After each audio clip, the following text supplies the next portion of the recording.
ஓம் கஜானனம் பூதகணாதிசேவிதம் கபித்தஜம்பு பலஜாரபஜ்ஜிதம் உமாசுதம் சோக விநாசகாரணம் நமாமி விக்னேஸ்வர பாதபங்கஜம். வணக்கம், நான் உங்கள் அஸ்ட்ரோவருண். இன்னைக்கு நம்ம பார்க்க இருக்கும் தலைப்பு, ஒரு ஜாதகத்திலே லக்னத்தில் இருந்து 8ஆம் இடத்தில் கிரகங்கள் இருந்தால் ஏற்றத்தை கொடுக்குமா அல்லது முன்னேற்றத்தை தடுக்குமா அப்படிங்கிறத தான் நாம் இந்த பதிவில் பார்க்க போகிறோம். ஜென்ரலாகவே 8ஆம் இடம் என்பது ஒரு மறைவு ஸ்தானம். 8ஆம் இடத்தில் சுபகிரகங்கள் இருந்தால் நன்மை செய்யும் என்று எதிர்பார்க்க முடியாது. அசுப கிரகங்கள் இருந்தாலும் கெட்டவன் கெட்டு போனால் ராஜயோகம் அப்படிம்பாங்க. ஆக 8ஆம் இடம் என்பது அஷ்டமஸ்தானம். அஷ்டமி நோம்பு அன்னைக்கு நம்ம எந்த ஒரு புது முயற்சிகளிலும் ஈடுபட மாட்டோம், புதுசாக ஒரு காரியத்தை தொடங்க மாட்டோம். அஷ்டமி நோம்பி கழியட்டும், தசமி வரட்டும் அப்படின்னு காத்திருப்போம். அப்போ 8ஆம் இடம் என்பது ஒரு அபயோகத்தை செய்யக்கூடிய இடம். பொதுவாக நாம் ஒரு நல்ல காரியம் தொடங்கணும்னா சுபமங்கல நாள், மேல் நோக்கு நாள் இப்படி பார்த்து தான் செய்வோம். வளர்பிறை, ரொம்ப பேர் வளர்பிறையை பார்ப்பாங்க. வளர்பிறை தேய்பிறையெல்லாம் பார்க்க வேண்டாம். தேய்பிறையும் சுபமங்கல நிகழ்ச்சிகள் நடக்கலாம். அதாவது ரிஷபம், மிதுனம், கன்னி, துலாம், மகரம், கும்பம் இந்த ராசிகளுக்கெல்லாம் தேய்பிறை அவர்களுக்கு சாதகமாகவும் யோகமாகவும் இருக்கும். நாம் தான் தேய்பிறையை ஒதுக்குகிறோம். தேய்பிறையில் செய்தால் வளமாக வாழ்ந்து கொண்டிருப்பவர்களும் உண்டு. இப்போ அஷ்டமி அன்னைக்கு நம்ம எந்த ஒரு காரியத்தையும் துவங்க மாட்டோம். அப்போ அவரவர் ஜாதகத்திலே லக்னத்திற்கு 8ஆம் இடம் என்பது அஷ்டமஸ்தானம். அந்த அஷ்டமஸ்தானத்தில் போய் கிரகங்கள் உட்காந்துட்டா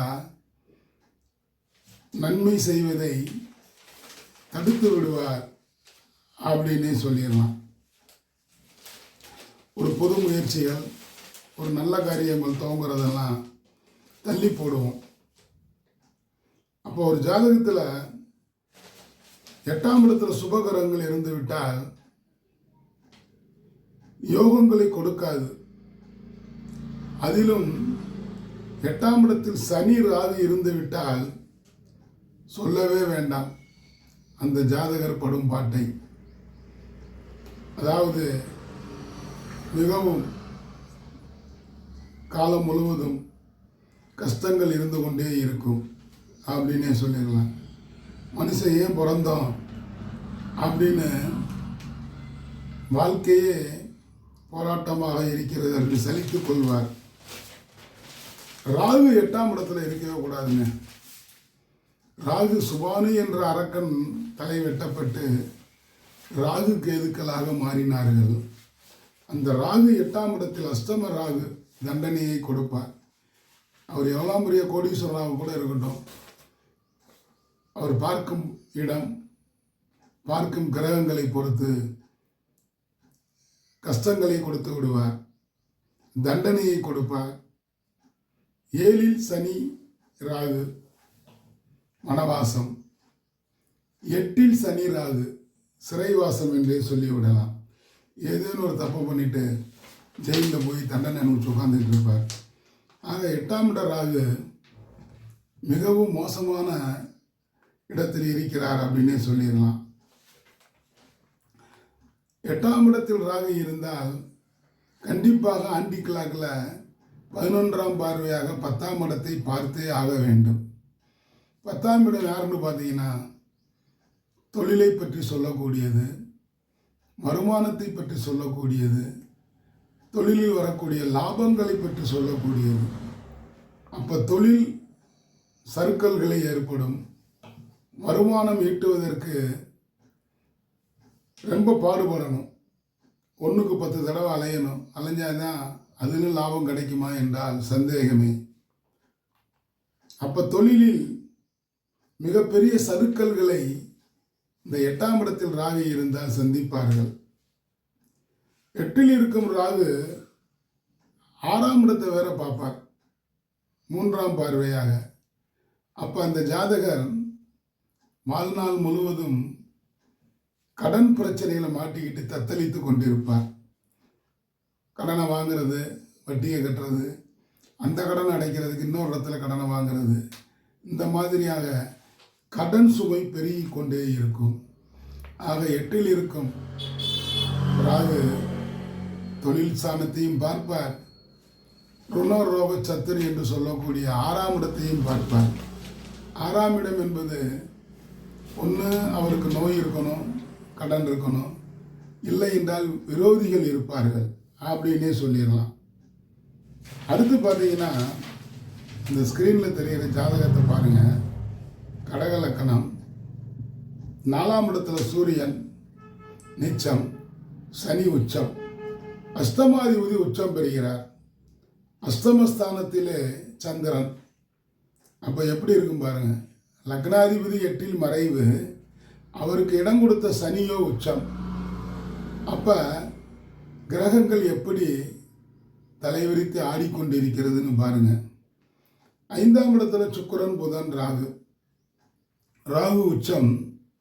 சுக்கிரனும் ராகும் சேர்ந்தால் பெண்கள் வழியில் தொடர்புகள் ஏற்பட்டு தான் சேர்த்து வைத்த அல்லது தன் தகப்பனார் சேர்த்து வைத்த அல்லது மனைவியினால் நகையை கூட அதை கூடன்னு வாங்கி இங்கே இருந்து கொண்டு போய் இன்னொரு இடத்துல கொண்டு விலை மாதிரிடம் கொடுப்பது, வேறு பெண்களிடம் மனதை பறி கொடுத்து அந்த பொருட்களை எல்லாம் அங்கே கொண்டு கொடுப்பார். தங்க பொருள் எல்லாத்தையும் சேதப்படுத்துவார்.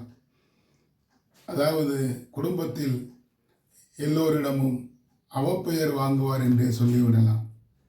ஆக கடகலக்கணம் 5ஆம் இடத்திலே சுக்கிரன், புதன், ராகு.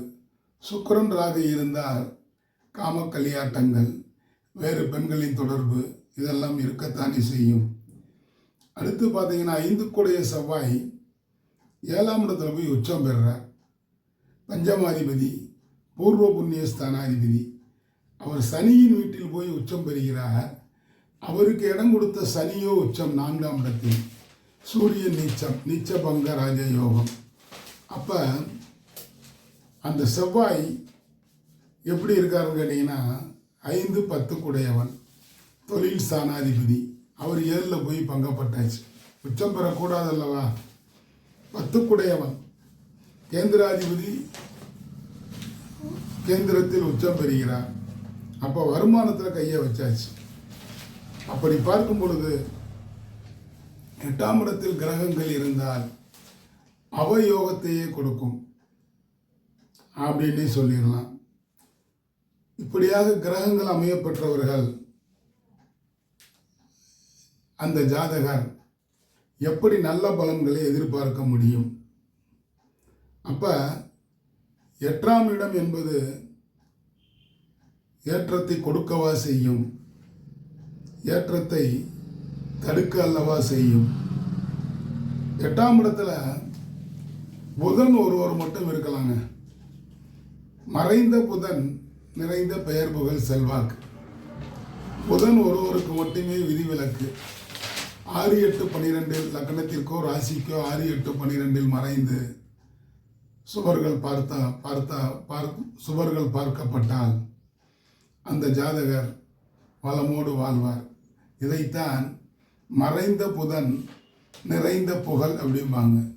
புதன் எந்த ஒரு ஜாதகத்திலேயும் 6, 8, 12 மறைந்தால் அவருடைய வாழ்க்கை சீராகவும் சிறப்பாகவும் இருக்கும். ஏனைய கிரகங்கள் 8ஆம் இடத்தில் போய் அமர்ந்தால் யோகத்தை கொடுப்பதற்கு பதில் யோகத்தை தடுத்து விடும் என்று சொல்லிக்கொண்டு இந்த பதிவு உங்களுக்கு பிடிச்சிருந்தா சப்ஸ்கிரைப் பண்ணுங்கள், லைக் பண்ணுங்கள், ஷேர் பண்ணுங்கள். இதுவரையில் பெல் ஐக்கானை கிளிக் பண்ணலைன்னா பெல் ஐக்கானை டச் பண்ணுங்கள். அப்படி பெல் ஐக்கானை டச் பண்ணும் பொழுது நான் பதிவிடும் அடுத்தடுத்த வீடியோக்கள் உங்களை தானாக வந்தடையும் என கூறிக்கொண்டு இந்த நாள் இனிய நாளாக இருந்ததற்கு இறைவனுக்கு நன்றி கூறி நாளைய பொழுது நல்லதாக விடியட்டும் என கூறிக்கொண்டு உங்களிடமிருந்து விடைபெறுபவர் உங்கள் அஸ்ட்ரோவரும். நன்றி, வணக்கம். வலிய வளமுடன்.